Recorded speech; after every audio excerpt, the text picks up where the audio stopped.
what brought you to DeSoto? Like how did you get to DeSoto the first time, and what made you decide? What made you decide to settle here? The first time I came to DeSoto? Yeah, that was me and Mervyn came down. Oh, Mervyn. It wasn't Cliff. Well, Cliff was down here. Oh, he was already here. Okay. And we were going to visit him. And we came down and we spent about 3 or 4 days. Brace for my ankle. Now, how old were you? Were you still? Well, let's see. Had you already been to Spokane by then, or was it? Oh yeah. I'd been in and out. I was about. Well, I'll tell you what. It was in 1950. Okay. That's how. So it's 3 years before you married Mom then. Oh yeah. Then I went home. We went home, and I was going to go back to work on the railroad. And old Marcus Swenson, he said, "Have you think you can do any better?" And I said, "I know I can." He said, "Well, by golly, get away from this railroad and do it." So I came back here, and I've been here ever since. So how did you and Cliff already had the station, or? No. You and Cliff decided to go get the when we station first together, came down here, Cliff had the station. And I went home, and then when I came back and I went to work at Lawrence, at building that new power plant. And I worked there for about 3-4 weeks, and Albert and George and myself, we were driving back and forth every day. But they lost their jobs. They got fired. And I didn't have no right. I told the foreman, and he said, "Well, if you can," he said, "I'll put it this way. You got a spot on any job I'm on." So I had it. But the floor construction company, if I would have stayed on there, I would have went to a radio. They went over to Arabia and set up all kinds of that stuff for oil drilling and different things. Well, that would have changed things a little, huh? Yes, and in a way, I came back and I looked around for a job, and I went to work for Smith and Douglas. They had the coal route and the garbage route in the village. So I picked up garbage, delivered coal, and done that for about maybe 2 months or better. And then spring came along, and Cliff, they were building the new station, Gas Island, out there. And I went to work for Cliff here at the station. And I worked there, and then after I did, me and him looked so much alike, they didn't even know that if Cliff wasn't there. He thought they called me Cliff all the time, but I didn't care. It didn't make any difference. But I went ahead and it was up in August. They opened up, Cliff opened Francis, they were going to open up the Gas Island out there. And Cliff was supposed to take it over, and he did. And one Sunday we came on in, and we took inventory, and there was $1,244 worth of inventory, including gas, oil, and everything that was there. And I just signed a little deal. I had about $44 to my name. I signed a little deal that I owed him that much, and took over. When I opened up in the morning, I was responsible for everything. And I got changed to the tax deal, paid my own taxes and everything. Well, I was there, and people would come in, and I said, this is under a new ownership. Well, who got it? And I said, "You're looking at him." Oh no, you don't. And so, anyway, that's the way that went. But I went ahead and I want to get this story in because this is a good one for every young person to know. I went ahead and I was making good money. And I was considering everything at that time, I was making good money. But you know, you're young and you're inexperienced, and you think there's always a better job out there or one over here. Yeah. That ain't always true. So you want to remember one thing. If you've got something good, get some good advice and stay with it. So I went out and bought myself a 1950 Ford. I had an old 39 Pontiac and got this 1950 Ford. And it had about 20,000 miles on it maybe. It was a year or so old, year and a half old. But so I told Francis Luther I owed him. It went on for quite a while, and things were good. We were working hard and all this, and doing fine, keeping up with everything. And I said, Francis, every Sunday, Francis would come in, and we'd settle up for his gasoline and oil. Well, the bill would be anywhere from $800 to $1,100. And what I'm trying to say now, when you listen to whoever it is, this is the deal that is honesty, and this is the deal that you need to know to find out that you are doing okay. But this went on for a couple of weeks, and I told Francis, I said, Francis, I'm slipping, I'm going under. And I'll tell you what, I just paid him that day, and I think I owed him roughly $600 left. And I said, Francis, I'll tell you what I'll do. I'll turn this place over to you again, back again to you, and I'll work for you until I get the money paid off that I owe you.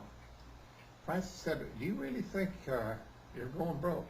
And I said, I don't think. I said, I know I'm going broke. And he said, well, now let's do something. And you kids who listen to this, let this be a good lesson. He said, you're not going broke, you're doing fine. And he said, I'll tell you what we'll do. Let's take inventory in here.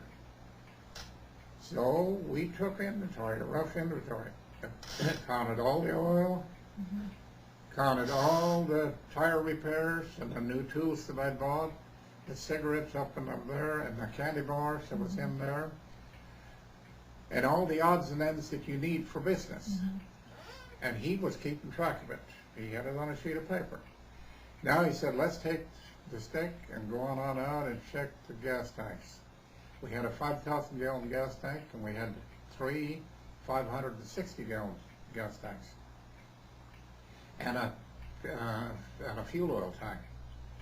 He went out there, and when you stick it, it gives you how many inches. You can go in and check the chart, and it'll tell you how many gallons you got on each tank there is. So we did that, and he figured that out, and he was doing all the figuring, and we went around and checked the grease gun down to the fine tools that we used outside that never did come in. And the inner tubes, we didn't miss a thing. And Francis said, at the time, I think I owed him, I'm going to say, less than $700. And he figured it up, and Francis was a good person. He didn't talk too much, but he looked at me and he said, you really believe you're going under, right? I said, I ain't got the money. He said, well, how long have you been in business? Well, I told him, I said, you know that. And he said, yeah. He said, you know where you're sitting at right now? I said, no. He said, if I wanted to take you real bad, you couldn't have done it. Mm. Because I had about $1,100 or $1,200 worth of inventory after I had paid him. That $600 or $700 was what I owed him. And whatever you do, if it had been a dishonest person, he could have done it, and I would have walked out of there and paid him, you know what I mean, and he could have had everything I had. Well, after we talked for a long time after that, and that put a different light on the whole situation. He actually, here's what the best part of it was. He said, you think you are going broke? And he said, didn't you just buy a car? And I said, yeah. He said, how much do you pay down on it? And I said, $500. And then when I said $500, I thought, oh my gosh, $500? He said, what do you spend a night? I said, well, you can go on out and eat. He said, that's okay, you cost you 70 cents for a meal, 2 beers, it's 30 cents, 15 cents a bottle, and this and that and another thing. You go to a movie, yes, oh yes, you know. Well, what does that figure out by 7 days a week?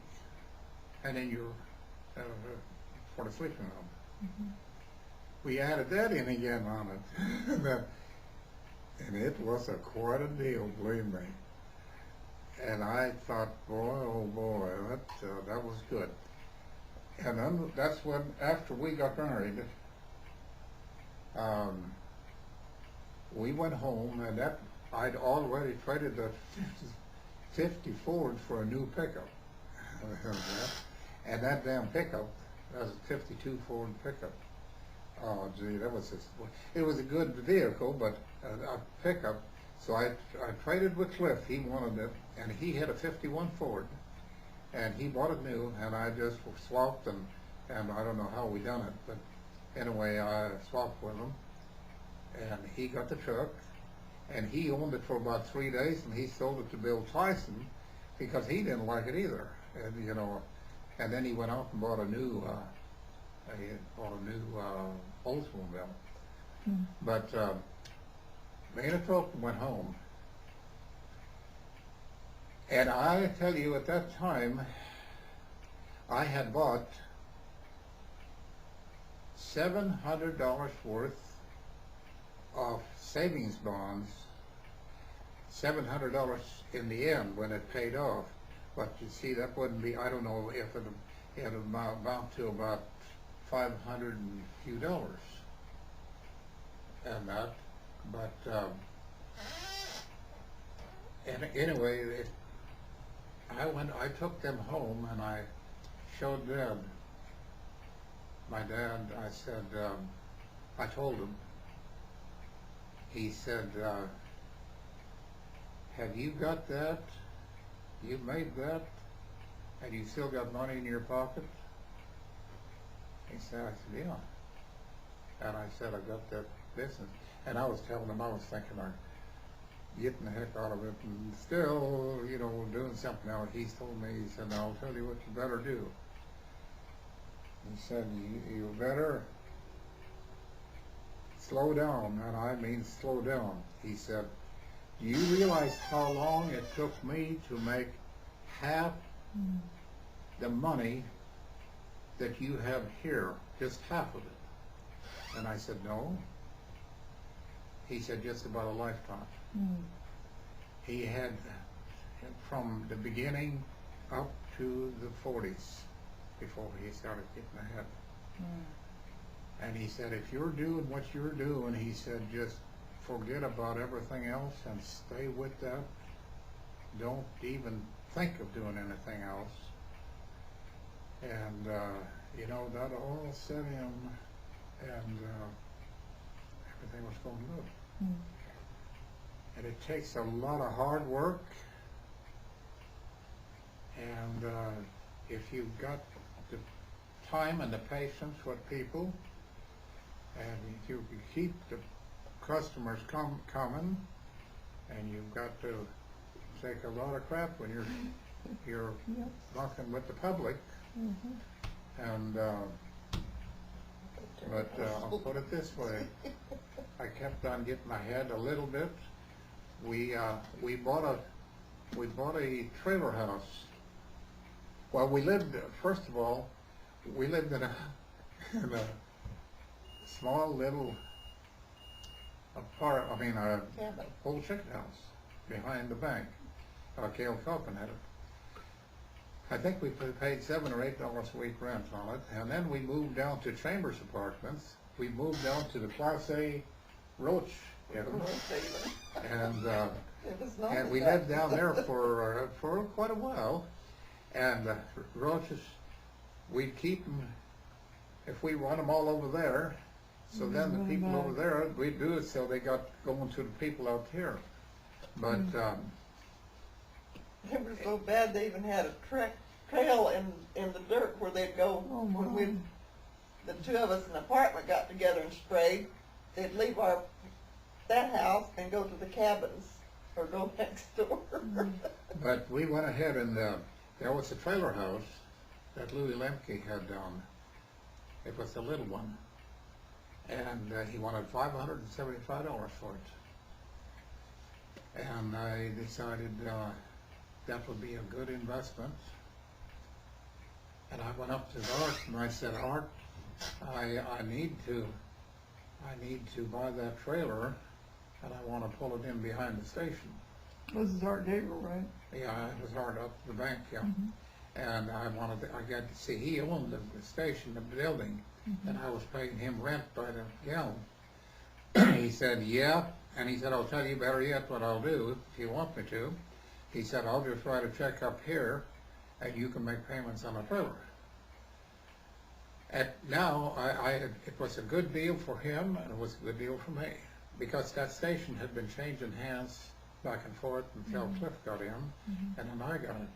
And he figured that I was going to be responsible, good, and move it in, and I'll be set, and he'll have a steady renter. And Francis Luther, he thought that was a real good idea. And it did. It was a darn good idea. We moved that trailer in, and we got it set up, and we lived there for quite a while. And then I traded that trailer for a longer trailer from John Hillman. And it was aluminum. It was a modern trailer. The one we had wasn't modern. We had to use the station bathroom. And it was complicated, a lot of it. But Now, did you have Laura yet before when you were living in the trailers, or do what? had you had Laura yet? I think we had Laura. After little we trailer. We built on a room. It had a stool, and I don't know if there was a shower in it or not, but I know there was a stool, and he put in a washer for me. Well, we went ahead and we built on a little building.